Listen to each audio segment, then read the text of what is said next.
wired for that sequence. They tend to wire us for all the flying around the place kind of sequences. For Will, it's his moment of taking control of the environment. It's fun stuff like that when they get the water cannons firing and the debris flying all over the place. It's kind of acting made easy because it's all kind of happening and you're reacting to things in the moment, so it's kind of fun. Like I said, I do all my own stunts. We have a great team of people, you know, who are helping get it done and done in the right way.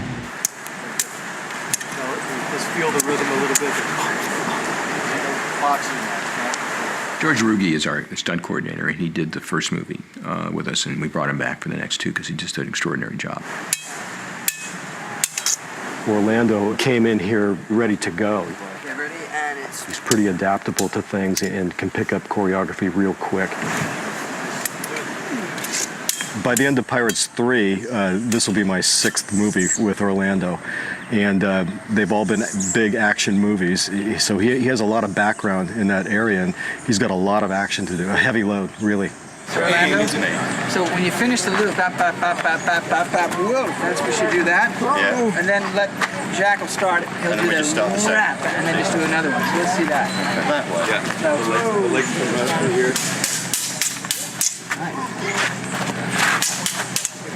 Nearly. It's gonna be good though, that's great. We had extensive sword training, which I've actually gotten quite good at over the past few sword movies. The body has muscle memory in the same way that your brain does, so after a while, you kind of, the more you do it, the easier it becomes. Over there. Marika, you copy? Come over here. So have you got little holes through that? Is that where the gas is coming out? Yeah, how the top piece is up there. And it doesn't, okay, good. So,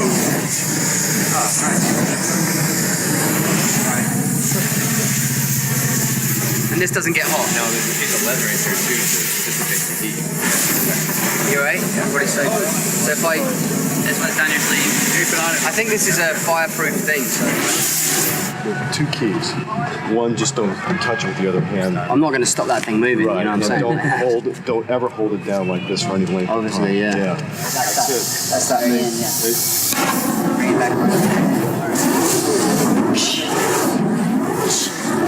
We won't have to slice it. We're going to have to... Yeah, keep it over here. Yeah, because also I've sliced them open, right? Yeah. It's just... And then you react. Alright, I think you can kill it now. Smash doesn't have the stuff on it. No, but it starts there as if I've just smashed. Yeah. Then you're going to light it when it's there, and I'm going to just bring it around really slow. This is a gas wire that's running up my arm from the sword, so there's gas goes through the sword. It's when it lights it, and then you can. It's like a lightsaber but on fire, you know. We need more. I got a little burn. A little bit of gas just dripped off when we did the test, and Dan was just telling me that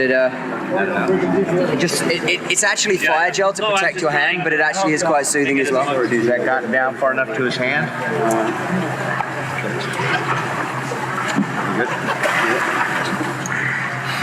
Wet leather. Gotta love it. Gotta love it. Somebody's got to love it, because I'm not.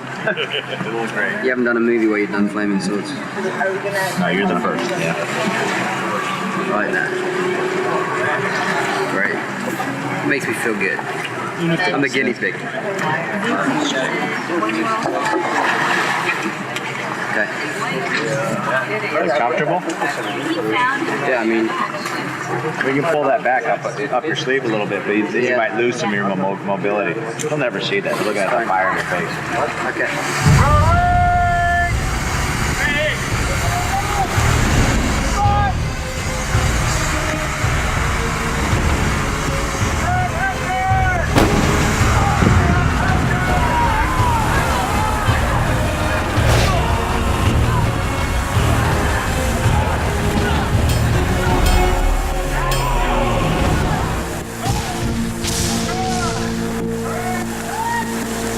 It's fun to be up there and feel like you're actually getting to do some of the stuff that is going to end up on film. I mean, I'll do as much of it as I'm allowed to do because I do enjoy it. It's like every boy's dream, you know, and I really feel like I am living a lot of those sort of boyhood dreams.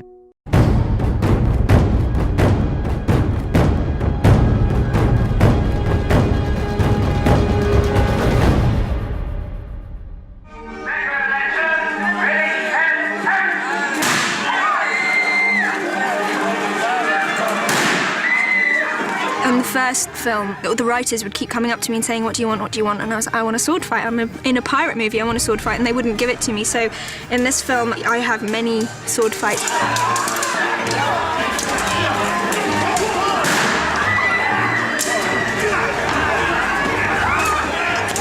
It's been great. I really enjoyed doing that kind of thing. We've got an amazing stunt team, really amazing, and my stunt double, Lisa Hoyle, is absolutely brilliant, and she's very patient and takes me through absolutely everything step by step. So pretty much by the time we come to shoot, I can actually do most of it myself. I think she has a photographic memory or something. We'll show her the choreography, and 2 weeks later come in, and she's got it. She remembers choreography. You never have to do a take two because Kira screwed up. She is more physical in this film, and she's essentially playing a man part of the time. That's how it starts out. And, you know, her character has developed into really one of the action heroes of the movie. I'm a huge believer in if this is something that my character's got to do, then I want to at least know how to do it, you know. And if you're shooting an action film, then it's really boring if you don't actually do the action. There's a huge sense of achievement as well. You know, most of the time when we're shooting this, it's kind of really all I have to do is go in, they shout action, I go, and then they shout cut, and then it's about half an hour reset. You know, when you're doing the fight sequences, a lot of the time we're having a full run at it, so you really kind of, you can get into something, you can get into a flow, and that's fantastic. It's tough because we had to take Johnny and Orlando and Kira during pre-production. They had to work, 6, 7, 8 hours a day just on their coordinating their stunts with George, our stunt coordinator. Ready? And action. Working on their sword fight, working on all the different gags that Kira wanted them to do. So you think they get in front of a camera and it's just natural. It isn't. It took an enormous amount of work to get to that expertise that George wanted them to be.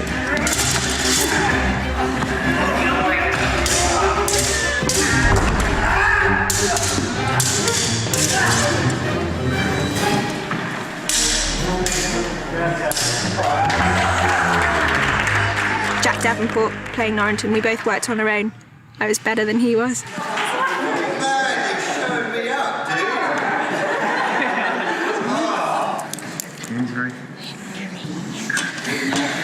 Another war one. I know. Join my collection.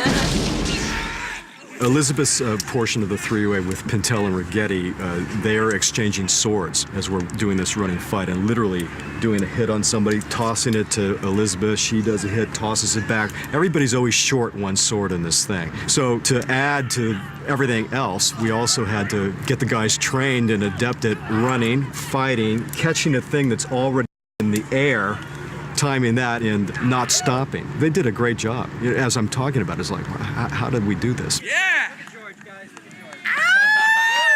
The throwing and catching is really tough, and it's difficult because it's so hot. So you feel a lot more tired, a lot more quickly. So the real exciting part of the fight is the sword chucks.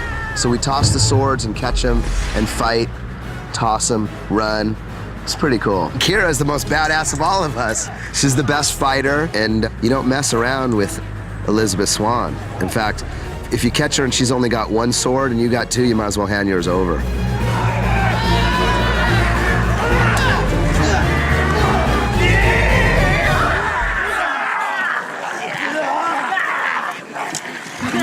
I managed to kind of keep bashing myself. Nobody else has bashed me, but I managed to bash myself in the eye with pretty much everything on my costume and my sword. Ready and action!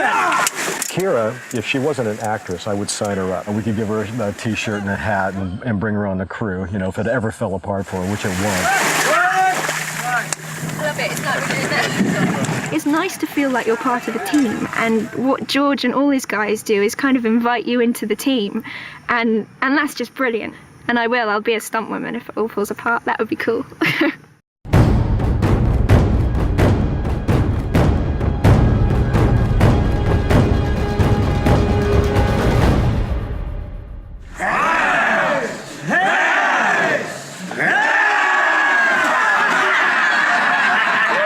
There's nothing like a bit of pig's urine to really remind you you're working in Hollywood.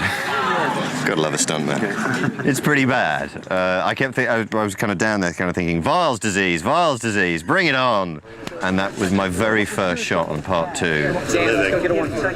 I managed to instigate a bar fight that involves, I think at its peak, there were probably 150 people beating the crap out of each other, and me and Kira in the middle of it. Kira doing more fighting, I'm doing more drinking in the middle of the fight. I do a little bit of fighting, but it's kind of drunken fighting.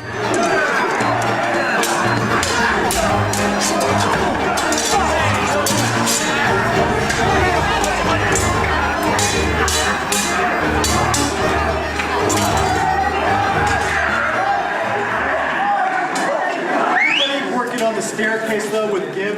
Jack is one of our favorites and really fun to work with. He worked very hard and he had a real knack for coloring his character, for really bringing the character of Norrington to this. And Norrington's character probably changed more dramatically than any character in the previous film. My story. It's exactly the same as your story, only one chapter behind. I'm guessing that he saw that as a big responsibility. You know, we were very cognizant of the fact that he needed to bring this new character to the action portions of the scene. Who wants it? You form an ordinary line, I'll have you all one by one. How embarrassing. There's stuntmen doing things I should be doing right behind my shoulder. Well, we'll talk about that in a second. Yeah, I'm sure we will. My better half, ladies and gentlemen, just behind my right shoulder. Actually, before your next thing, yeah, while you're holding the sword like an idiot. I do a lot of that. With me, Mark, here for a second. Here, prepare this really big, because he's taking that back, and then you're getting ready to jump and do another thrust. Right, and give it a which Brad you don't Pitt. really have to be exactly. That's right. Me and Brad. He's a hero. He's a hero. They're going to have action figures for him on this one. I know it. He's involved in every major fight, and thank goodness, because I get to help him do it. Jack has just arrived on location, and we're doing sort of a refresher walkthrough type of rehearsal just to get what we already know reacclimated in our heads. It's like anything else. It's the more you do it, it's like learning lines. It's about repetition and then finding the character within that mechanical rehearsal. That's what it's all about. Really good. Yeah. Okay. They learn a lot of the fight. Whether they actually end up doing it, or all of it, or some of it, or more than they thought, is a different story. But we teach them a good amount of it. We try to mold to as close to them as we can, and we try to get them to do what we're doing as much as possible. It's kind of like a marriage; you meet halfway. It's interesting is that that the huge difference between what constitutes a paragraph on a page, and then you find yourself where you are to kind of fulfill this. This is the most physically demanding section of any job I've ever done. I mean, I'm not built for this. I'm built for like saying things and not bumping into furniture. That's kind of what I do. So hence the guy behind me. But I do a lot of my own stunts at home. Do you remember the bind that we did? Where in the sandbar. Where he comes in. No, this is here. Where it comes into this. Yeah. Then he brings it up to you. You catch it because you don't want to get sliced on the face. You bring it back to him, and then he grabs it. Now you both have two hands. You grab for the key that's dangling here. He rips away, and you almost fall off the side. I don't remember that. Obviously, what you have to do when you shoot these things is you have something that's a lot wider and generally will involve the stunt guys, because there's no way we're going to be able to do it better than them. I mean, these are world-class athletes, incredible performers who have been rehearsing this for months and months on end, and their job is to make us look better. I mean, and they do. So why wouldn't you want them to do it? Hi guys.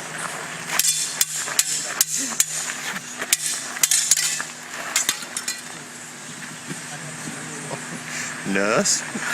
The stage direction in an earlier draft of the script, I said something like, Jack looks at Will looks at Norrington looks at Jack, and it just says something like this. It's like the final scene of The Good, the Bad, and the Ugly, and then it just says, and so begins the biggest, most kick-ass sword fight in the history of films.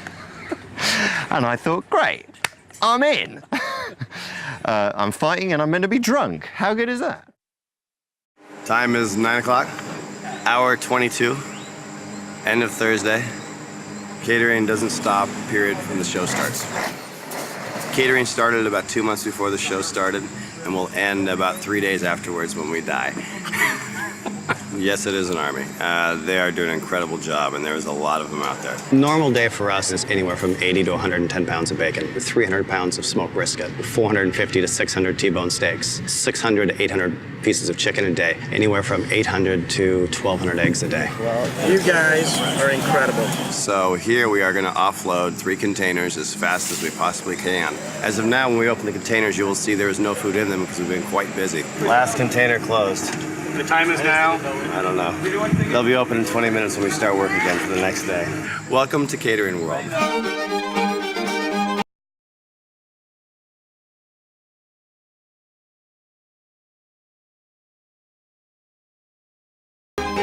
Director Special.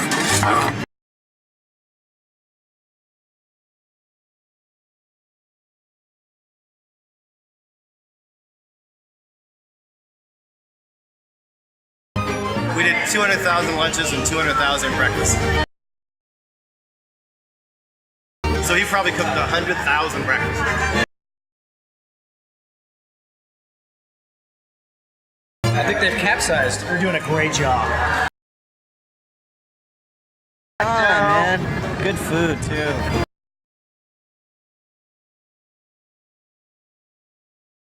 It's a lunch service for 500, and we're eating gourmet in the jungle.